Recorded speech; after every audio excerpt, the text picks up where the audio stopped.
What's going on, guys? Welcome back to the WrestleGasm YouTube channel, where today we are here with what I believe is episode 10, if I'm not mistaken, of my 0000 challenge on TEW9 Fusion Pro Wrestling. This is the first episode since we reached tiny size, so I'm very excited. As you can see, there's a pretty significant jump in attendance, which is why we've moved to a new venue. We have 209 people at the Rockefellers venue in Houston, Texas for FPW Live 24. Before we get into the show, if you're watching this, you've probably seen the thumbnail to this video. Now, that is a spoiler, but I wanted to put him on the thumbnail because I'm probably never going to get another chance. He's a one-time booking. One time. He is expensive as hell.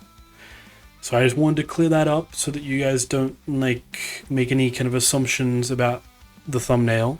But as to how he's being used on the show, we'll get to that in just a little bit. So we open things with a bout that had good wrestling and a decent reaction from the crowd. Ruben Steele defeated Dave Dawson in 10-17 by a pinfall. A 44-7 rating to open the show is awesome. Both of these guys are in the Tag Team Championship qualifiers, which are starting on this show, but obviously they're just not. They don't have their qualifier match on this show. But these guys could very well end up facing each other in the qualifiers, for all I know. I don't actually know the specific combos of matches, which, by the way, in the last episode, I was saying, I put it up on screen as text, so you guys, if you were reading the screen at the time and not just listening, you would have seen it. But Ruben Steele and Ryan Davidson, they're the final team in the qualifiers. I was saying I didn't know what the final team was, but that's because I completely forgot to put Ruben and Ryan in as a tag team. But they're as a team now, so they're in the qualifiers. They have good tag team chemistry. But moving on, 44 is a great way to open the show. In a decent match, Dolce Tormenta defeated Chaz McKenzie in 8:49 by pinfall.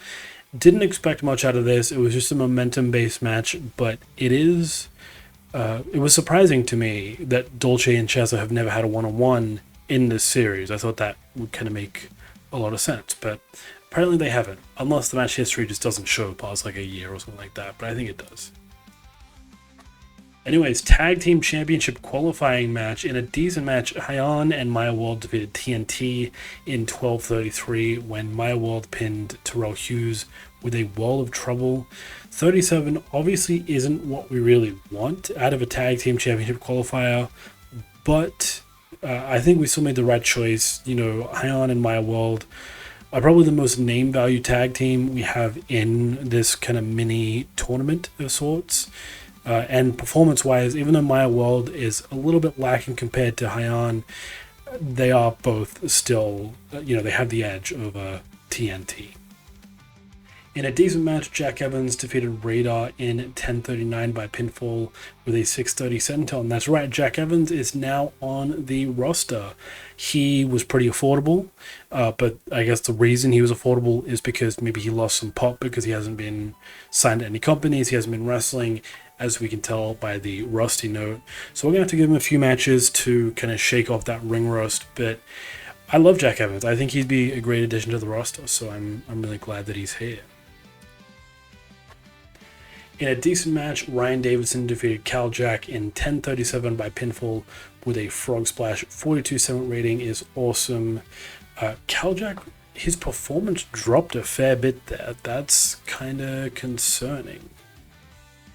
Penalized for physical condition. Okay, I'll have to look into that. But the losing streak for Cal Jack continues. However, this time is not for nothing. We're doing something with it. Cal Jack is in the ring, furious at another loss. Paul London makes his way out to the ring, observing Cal. London takes the mic and acknowledges the fact that Cal has lost 7 matches in a row now, but London doesn't see a losing streak. He sees a man trapped inside a nightmare that he forgot he can wake from. London says that he wants to become Cal's teacher, but he doesn't want to teach Cal wrestling moves or grapples or anything like that.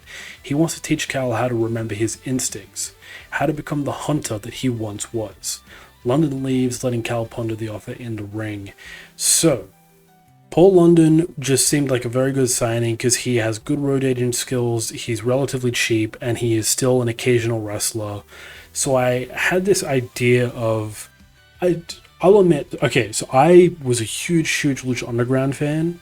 but I kind of stopped watching before the whole Rabbit Tribe stuff with Paul London and like Killer Cross and stuff like that. But from the stuff I have seen of the Rabbit Tribe stable and gimmick, I really enjoyed it. And so I wanted to do something to that effect. Not like full on gimmicky, because this is at PW, we don't really deal in like overly expressive gimmicks or anything like that. But I liked that kind of Mad Hatter idea of like, obviously there's Mad Hatter in Alice in Wonderland, but I think of like Mad Hatter from Batman. I think of like Jervis Tetch.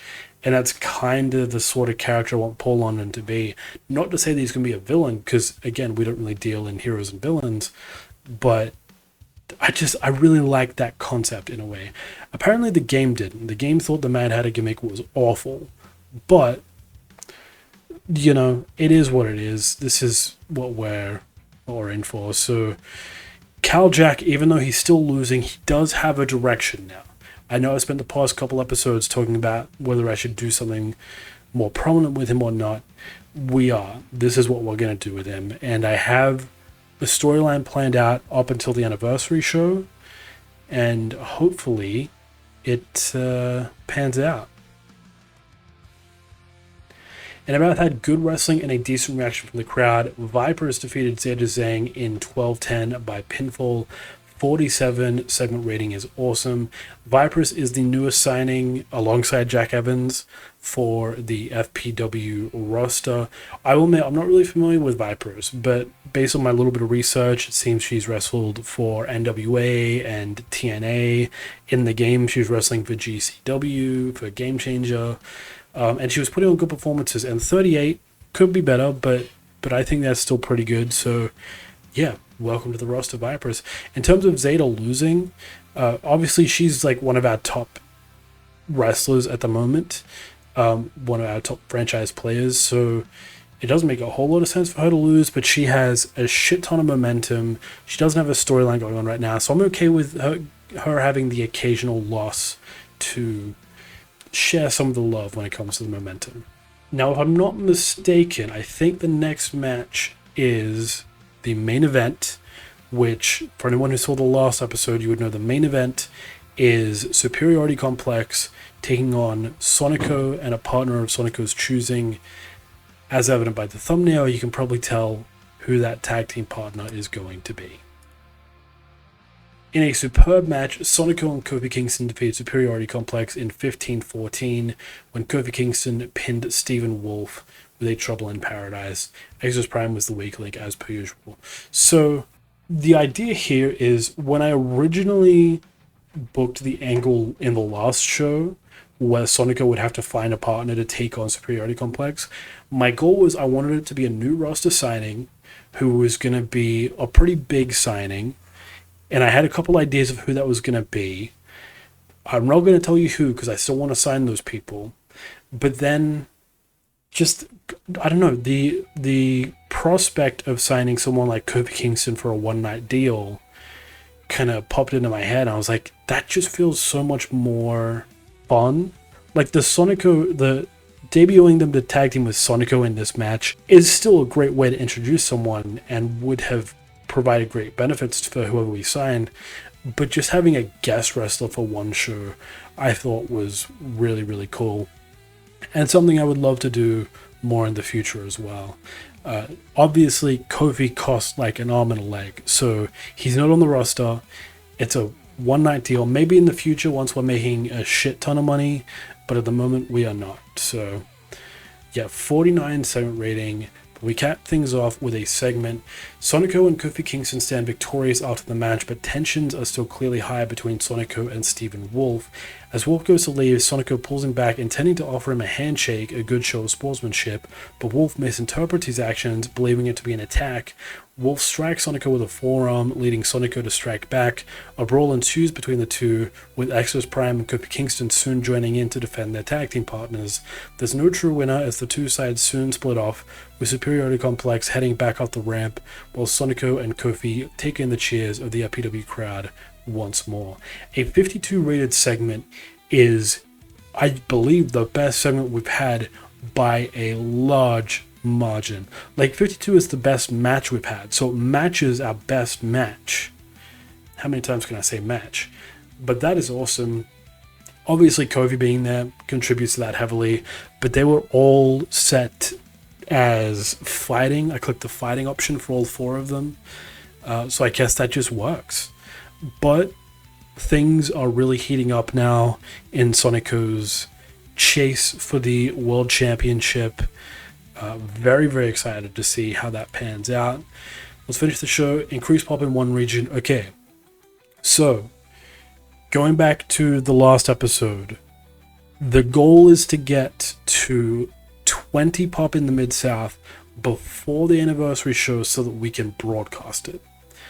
If we get one single show where we do not gain a full point of popularity before the anniversary, we are screwed.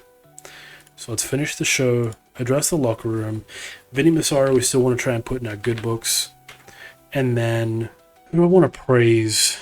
You know what? This is probably a dumb idea because obviously he's not sticking around. But I'm just going to praise Kofi for the hell of it because, you know, thank you for coming along to our, like, ranky-dink indie fed and putting on a banger of a match. Financial report. Oh my good God. That is a lot of money. Okay. We're going to have to evaluate our finances better. Well, okay. I don't know why I'm acting so shocked. I think Kofi was 1,500. So I don't know why I'm acting so shocked. That is almost entirely Kofi's money. But that's fine. Because it's a one-night thing. Pop. Okay, we're at 18. 2 points away. We are 2 points away. We got this. We can do it. I am making it my life's goal to have the anniversary show be broadcast. Either way, I am going to head back to the main screen now. As per usual, if there's anything there that you guys need to see, I will show you. If not, I will see you guys for the next show. Okay, so it is time for FPW Live 25 in front of 224 people in Rockefeller's in Houston. I think if we keep gaining a point of popularity each show, the attendance is going to jump up a fair bit now that we're at tiny size, so I'm pretty excited about that. Now, something terrible has happened, and I'm going to explain it in the second match because that's the match that is relevant to the situation. But before that, let's look at this match. And about that had good wrestling and a decent reaction from the crowd. Rachel Rose defeated Lowrider in 8:57 by submission. Lowrider hasn't appeared in a couple shows. He had some momentum to lose. Rachel Rose could benefit from some. A 41.7 rating is an awesome way to open the show. In a decent match, Dolce Tormenta and Radar defeated Hyon and Maya World in 10:42 when Dolce Tormenta pinned Maya World. Now, you may be questioning, why do I have the first tag team championship qualifiers jobbing out? The simple answer is, they're not on the roster anymore. They have officially signed contract extensions with AEW that are exclusive written contracts. And unfortunately, that means their Fusion Pro Wrestling contracts end on January 3rd. The start of January is when they end, and the anniversary show is obviously at the end of January. Therefore, they can't be in the tag team championship match anymore. So, their qualifier with TNT last month, null and void. Not to like retcon it and say it never happened, because obviously we could just say that, but I feel like that's silly. So the commentators would talk about the fact that they're leaving for AEW now and can't be in the title match. So on tonight's show, there's still going to be one qualifier match, but on next month's show, the one before the anniversary, there's going to be two qualifiers, and TNT will get another shot. So that's what's happening. It's not ideal, but it is what it is. In a decent match, Jack Evans defeated Johnny Robbie in 10:28 by pinfall with a 6:30 senton. Again, just need to get that ring rust off Jack Evans, and then I'm sure once we can achieve that, he will be putting on some bangers for us, because it is Jack Evans after all. Johnny Robbie getting in the 40s is awesome to see. Really, really happy about that. In a decent match, Vipers defeated Promise Braxton in 10:42 by pinfall. Again, not a lot happening here. In a decent match, Terrell Hughes defeated Cal Jack by pinfall with a belly-to-back neck breaker. Cal Jack loses again. And as you can see, Paul London is now working as the manager of Cal Jack. But Cal Jack loses again, which takes us into this next segment. Cal Jack is in the ring, not angry, but disappointed that his losing streak continues. Paul London, without ever getting in the ring or grabbing a microphone, just looks directly at Cal and says, "You need to wake up." Paul walks to the back, also disappointed, as Cal eventually follows behind. So I didn't want it to just be Paul London comes in and then teaches Cal, and Cal instantly starts winning. I want to kind of build up to that a little bit more, and so that's why he's copped another loss here. Maybe he'll cop another one. We'll see how things fare. This is our second, but technically now our first Tag Team Championship qualifier. And about that, good wrestling and a decent reaction from the crowd. Alpha Zoe and Trey Lamar defeated Ryan Davidson and Ruben Steele in 13-17 when Alpha Zoe pinned Ryan Davidson. So Alpha Zoe and Trey Lamar advance to the Tag Team Championship match. Everyone getting in the 40s. You love to see it. 43 segment rating is awesome. Yeah, not going to complain about that. So now Alpha Zoe and Trey Lamar are going to be in the Tag Team Championship match, not with Hyon and Maya World. It's going to be two completely different tag teams. At the demand of the FPW board, Sonico and Stephen Wolf meet face-to-face in the ring to clear the air. The board are sending someone to be the enforcer for this meeting. The expectation is that it will be Vinny Massaro, the board's usual representative, but instead they're sending the newest member, Devon. The crowd are ecstatic for Devon's presence, but he has to cut through the fanfare to get to the matter at hand, and that's easing the tensions between Sonico and Wolf. Sonico says that all he wants is a fair rematch with no doubts for either man. If he loses fairly, he will accept it. Wolf says that Sonico doesn't understand what it's like to be second best. Now that he is the best, he doesn't plan on changing that anytime soon. But he also can't be the champion if all people see is a fluke, so he agrees to the match, ready to prove that he is better than Sonico, fair and square. It says Devon and Sonico didn't do well without a script. I swear I said it descripted, but I guess apparently not. Yeah, so it's official. It is official. So we are going to go ahead and pre-book Sonico, Stephen Wolf for the FPW World title. In terms of the length and the road agent notes, I'll set that when it's time to book the actual show. But there we go. We have our title match. I mean, obviously we as the audience kind of knew it was building to Sonico and Stephen Wolf, so there was never any doubt that that was going to be the match, but that is the match. So, yeah. Now, this would have closed the show, but I knew being a segment, it wouldn't have a great rating. So I have another match as the main event. The main event match isn't a match of any kind of significance. It's not a tag team championship qualifier. It's not a storyline match. I just wanted to have a match that I could trust to be a good match so that we could cap the show off well, so that we can hopefully gain that point of pop. And about that had good wrestling and a decent reaction from the crowd. Ace Perry defeated Zeta Zhang in 15-19 by pinfall with a German suplex into a super kick. Ace Perry kind of disappointing there off his game. Segment rating 46. That's a really good main event. Obviously, we want a little bit higher for our main event because kind of that 48 to 52 range is what we're aiming for. But 46 is still really good. Yeah, just some inconsistencies there.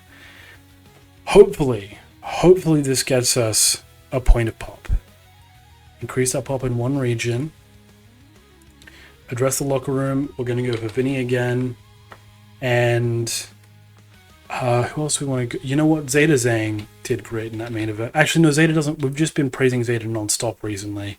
So I won't do that. I'll do... actually, yeah, Alpha Zone, Trey Lamar, and Ruben Steele and Ryan Davidson was a great match. So I'm going to praise one of them. I don't remember who had the best performance though, so I'm just going to go for my boy Alpha Zoe. Vinny was happy. Alpha Zoe seemed pleased. Financial Pro, we lost 425 pop. Oh my god. Okay. We jumped 2 points. Didn't expect that. Didn't expect that at all. So we kind of don't need the first January show now. I'm still going to do it because I've now booked around that. That's that. Okay, I don't know what to say. I'm kind of ecstatic about that. Yeah, we can now get a broadcast deal. I'm not going to get a broadcast deal just yet. I'm going to save it for the anniversary show because I think it's a special thing if that's the first broadcasted event. But we can get a broadcast deal. So, yeah, all right. I guess I will see you guys for FPW Live 26. Okay, so it is time for the final show of the episode, but before we get into it, we have the end of year awards to cover. I'm not going to go through the end of year awards for the entire in-game world because it's just a bunch of AEW and WWE going back and forth, basically. We're just going to be focusing on the FPW end of year awards. I haven't seen these yet.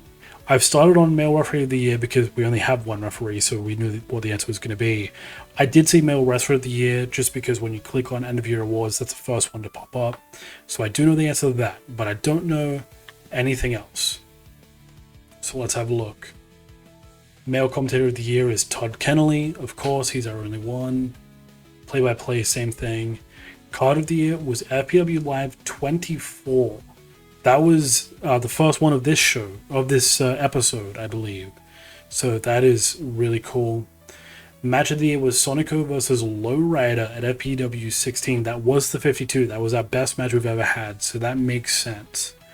We have Male Tag Team of the Year is TNT. That is surprising to me.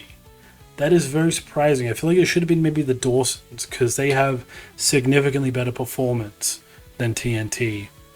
Female wrestler Zeta Zhang for the second year in a row, and male wrestler Stephen Wolf has taken the crown, which I think is very fitting given the context of the storylines, everything we have going on right now. Anyways, let's go ahead and jump into the show. This is, of course, the first show without Maya World and Hyan, so we have 2 Tag Team Championship qualifiers tonight. And also, I will say this now because the commentator, Todd Kennelly, is going to be hyping it up throughout the show. But essentially, because this show wasn't originally supposed to happen, but we added this show in because we didn't get that extra point of pop in the last episode. So this episode, I didn't have a story aspect for Stephen Wolf and Sonico. Because I had written the storyline out to the exact amount of shows we had, and then I had to add a show. So there wasn't anything happening in this show. So I decided the way that storyline is going to pan out here is we're going to do a Pick Your Poison. The Pick Your Poison is going to be Sonico picks an opponent for Stephen Wolf to face one-on-one tonight. Stephen Wolf picks an opponent for Sonico to face one-on-one tonight. If one person wins but the other does not, they get to pick the stipulation for the title match at the second anniversary show. If they both win or they both lose, neither gets to pick. And they both have announced what match they want heading into it. Stephen Wolf wants to defend his title in a ladder match because that's something that he feels comfortable in. That's something he's had experience in. Sonico, because he's going into this match with the mindset of, I just want fair and square, best man wins, no doubts about who the victor is. He wants a 2 out of 3 falls match. So if Stephen Wolf wins, the Pick Your Poison is a ladder match. If Sonico wins, it is a 2 out of 3 falls. If neither man wins, or they both win, then it's neither of those stipulations. Alright, let's jump into the show. Okay, so we have 239 people at Rockefeller's in Houston. In a decent match, Ryan Davidson defeated Jack Evans in 11:24 by pinfall with a frog splash. 37-7 rating, not too bad considering Jack Evans is still rusty. Not a lot to cover there. In a decent match, TNT defeated Dolce Tormenta and Radar in 10:29 when Terrell Hughes pinned Radar with a Dudley Death Drop. So TNT, the winners of the Men's Tag Team of the Year Award for FPW, officially join Alvazo and Trey Lamar in the Tag Team Championship match at the anniversary show. Obviously, as we know, TNT wasn't originally supposed to be in it. They were the ones who lost to Hyan and Maya World, but things have changed. And I will also say them winning this is not because of the Tag Team End of Year Award. That was coincidental. But I am noticing now Dolce, Tormenta, and Radar pulled out better performances because Terrell and Radar matched, but then Dolce beat Terrence. Didn't expect that. But either way, TNT advanced to the title match. In a bout that had superb wrestling and good heat, Stephen Wolf defeated John Skyler in 12:39 by pinfall with a treaty breaker. John Skyler is our newest signing, and he comes in with a 52 immediately. So we are starting to sign some people that are costing us more money, but we're at a stage where we can do that. So I'm very, very happy about that. 47 segment rating is awesome. So Stephen Wolf wins his match. If Sonico loses, it's going to be a ladder match. If Sonico wins, it's not going to be either of their stipulations. In a decent match, Promise Braxton defeated Exodus Prime in 9:55 by submission. Nothing really to comment on there. In a decent match, Cal Jack defeated Trey Lamar in 10:58 by submission. The losing streak is over. Cal Jack has won his first match in 9 months, something like that. But that leads us to this segment. Cal Jack is ecstatic at finally breaking his 8-match losing streak. He looks over to his mentor, Paul London, to share in the joy, but London doesn't seem excited about it, at least not yet. London says that this is a sign that things are heading in the right direction, but it's not confirmation. The anniversary show will be the true test as London steps into the ring to team up with Cal for a match. So we are officially going to get Paul London and Cal Jack in some tag team action at the anniversary show. Very, very excited about that. Hopefully they work well as a tag team, because that's what I really want. Even if it, like, originally this was going to be a stable, it probably will expand into some kind of stable, but Cal Jack is the first kind of initiate, I guess, depending on how the anniversary goes. It could all change from there. In a bout that had great wrestling and good heat, the Dawson brothers defeated the Von Erichs when Zane Dawson submitted Marshall Von Erich. A 47 segment rating is awesome. A 56 and a 49. I absolutely would have put the Von Erichs in the tag team championship match. They are the newest signings to the roster. I love the Von Erichs. I would have put them in the match, but because it's their first time competing on the roster, I didn't know what their performances would be like, so I didn't want to risk it. So they don't go through the tag title match, but they're on the roster now, so I'm sure we will see them in contention for the tag titles very soon, even though they both got awful for their gimmicks. But it is official. The tag team championship match at the anniversary show will be the Dawson brothers versus TNT versus Alpha Zoe and Trey Lamar, which I am very, very excited about. Marshall Von Erich debuted in his new spot that showcased his athletic ability. His psychology will be helped by being able to use it as a go-to spot in the future. Hell yeah. Main event. In a bout that had great wrestling and good heat, Madman Fulton defeated Sonico in 15:30 by pinfall with a choke slam. Couple things to cover here. Stephen Wolf brought in a monster for Sonico to fight. Madman Fulton is now on the roster. A 53 segment rating. This is officially the best match in FPW history, beating out Sonico vs. Lowrider by 1 point.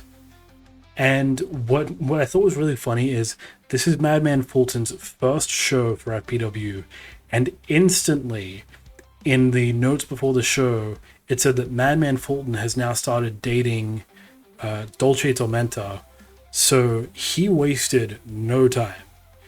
We instantly have our first, I was going to say our first romance of FPW. Technically that's Stephen Wolf and Hyan, but that started before FPW, and they were both on the roster.